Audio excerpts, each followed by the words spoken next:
Hello student, welcome to PCB club. तो इसमें आपके क्वेश्चन नंबर 5 से लेके 16 तक है सेट 3 के।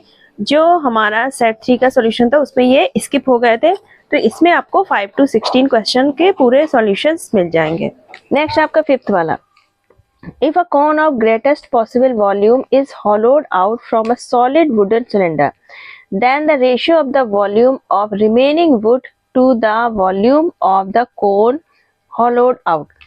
तो देखो, जो हमारा जो वुड है वो सिलिंड्रिकल फॉर्म में है। अब जो मैक्सिमम जो वॉल्यूम का निकाल रहे हैं, तो मैक्सिमम कितना निकाल सकते हैं, जितनी रेडियस हमारी, जितना डायमीटर हमारा सिलेंडर का, उतनी डायमीटर का हम कोन कट करें और उतनी ही हाइट का कट करें। तो ये हमारा क्या होगा, मैक्सिमम वॉल्यूम का कोन।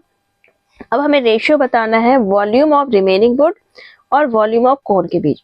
तो देखो, पहला हमारा वुड कैसे था, सिलिंड्रिकल फॉर्म में था, और उससे क्या हुआ, कोन वाला वॉल्यूम माइनस हो गया।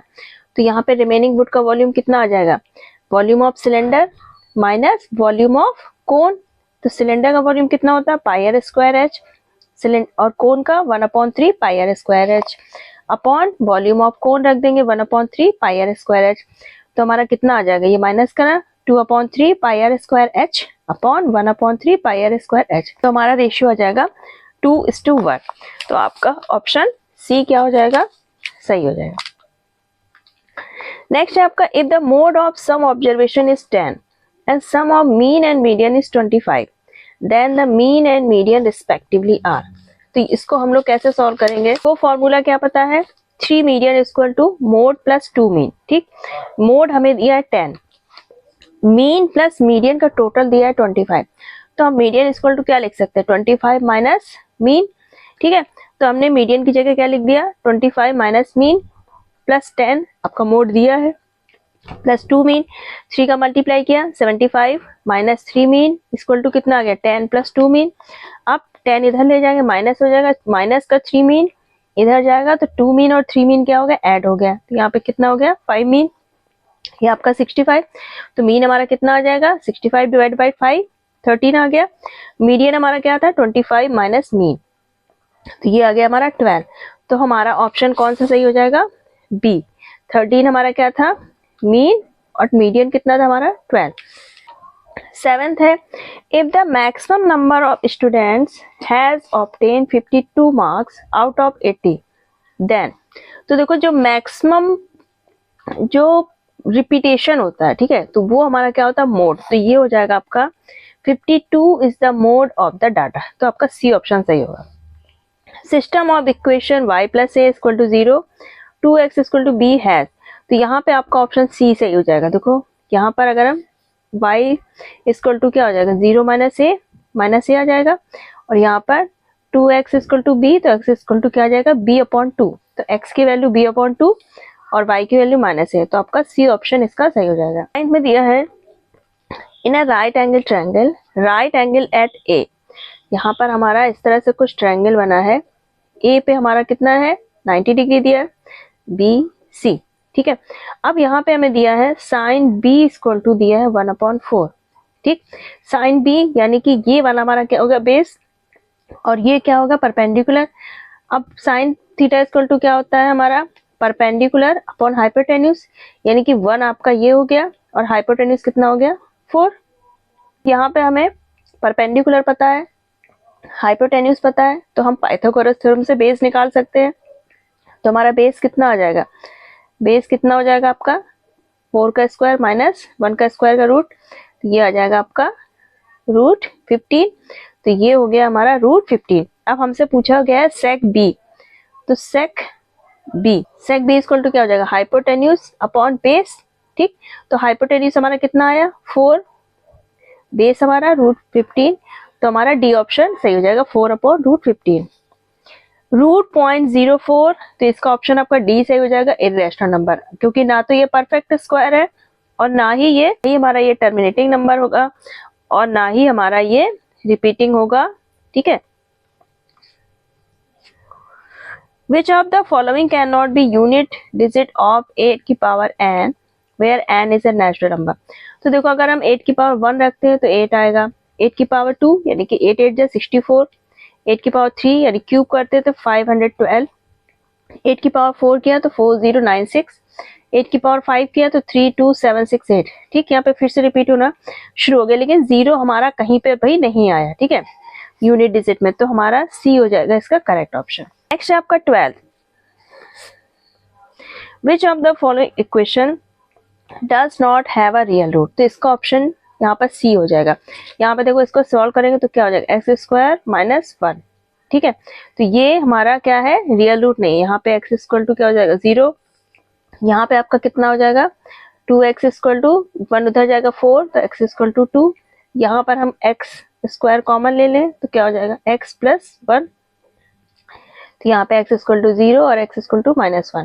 तो ये हमारा ठीक है, इसके क्या है, रियल रूट नहीं है, तो ये आपका सी ऑप्शन इसका सही हो जाएगा।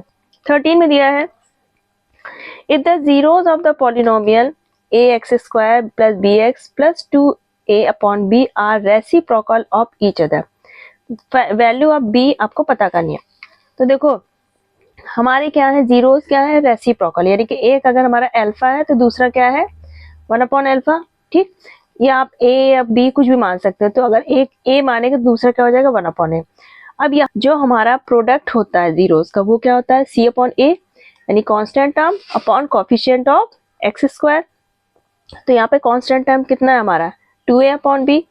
तो यहाँ पे क्या हो जाएगा, alpha into 1 upon alpha equal to 2c, हमारा कितना है, 2a अपॉन b, और a आपका कितना है, यहाँ पर a ही है।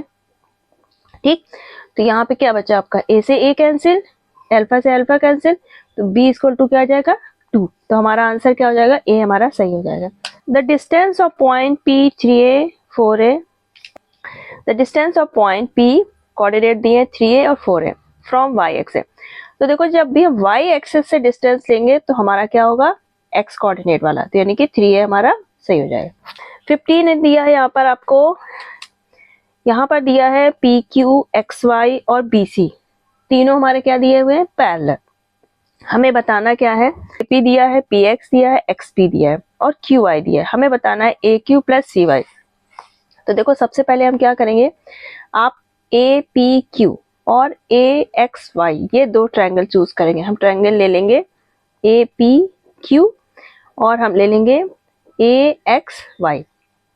अब पी क्यू और एक्स वाई पैरेलल है, तो यानी कि इसकी जो साइड्स होंगी वो क्या होंगी, कांस्टेंट प्रोपोर्शन में होंगे थेल्स थ्योरम से। तो हम क्या लिख सकते हैं, ए पी अपॉन, यहाँ पे हम क्या लिख सकते हैं, A P upon P X equal to A Q upon Q Y. ठीक, ए पी हमें पता है कितना दिया है 2, पी एक्स हमारा कितना है 1.5, ए क्यू हमें निकालना है, क्यू वाई कितना दिया है हमारा 0.75। तो हमारा ए क्यू सॉल्व करने पे कितना आ जाएगा, 1 सेंटीमीटर। ठीक, ये 1 सेंटीमीटर आ गया। अब हमें ए क्यू कितना पता चल गया, 1 सेंटीमीटर। अब हम ले सकते हैं यहाँ पर ए एक्स वाई और ए बी सी, बड़ा ट्रायंगल, क्योंकि हमें वाई सी कैलकुलेट करना है। तो हम ले लेते हैं ट्रायंगल ए एक्स वाई और हमारा ए बी सी, दोनों ट्रायंगल ले लिए। अब हमारा जो एक्स वाई है और बी सी है, ये दोनों क्या है, पैरेलल है। ठीक, तो यहाँ पर हम क्या रख सकते हैं, ए एक्स अपॉन एक्स पी और ए वाई अपॉन वाई सी। ठीक, ए एक्स हमारा कितना हो जाएगा 2 प्लस 1.5 यानी कि 3.5, एक्स बी हमारा कितना दिया है 4, ए वाई हमारा कितना हो जाएगा 1 प्लस 0.75 तो 1.75, वाई सी हमें कैलकुलेट करना है। तो वाई सी हमारा कैलकुलेट करने पे आ जाएगा 2 सेंटीमीटर। ठीक, अब हमें क्या निकालना था, ए क्यू प्लस सी वाई। तो ए क्यू हमारा 1 आया, वाई सी हमारा कितना है 2, तो 1 प्लस 2 यानी कि 3 सेंटीमीटर। तो हमारा आंसर सी वाला सही हो जाएगा। उसके बाद आपका 16, यहाँ पर ए बी सी सिमिलर दिया है पी क्यू आर के। ए हमारा 30 है, क्यू 90 है। ठीक है, तो यहाँ पे देखो एंगल ए किसके बराबर होगा, एंगल पी के, एंगल ए बराबर होगा एंगल पी के, एंगल बी बराबर होगा एंगल क्यू के। ठीक, और एंगल सी बराबर होगा हमारा एंगल आर के। ए 30 है तो पी भी 30 होगा, बी क्यू 90 है तो बी भी 90 होगा, ठीक, अब जब ये 30 हो गया, 90 हो गया, तो ये रेस्ट ऑफ एंगल कितना बचेगा हमारा, 60 आ जाएगा। तो टोटल कितना होता है आपका, तीनों ट्रायंगल के तीनों एंगल का टोटल होता है 180, तो हमारे ये कितना आ गया 60। ठीक, अब हमसे पूछा गया आर और बी का total, angle R plus angle B, तो एंगल आर हमारा कितना है 60, एंगल बी कितना है 90, तो आर प्लस एंगल बी यानी कि 60 प्लस 90 150, तो हमारा आंसर सी सही हो जाएगा।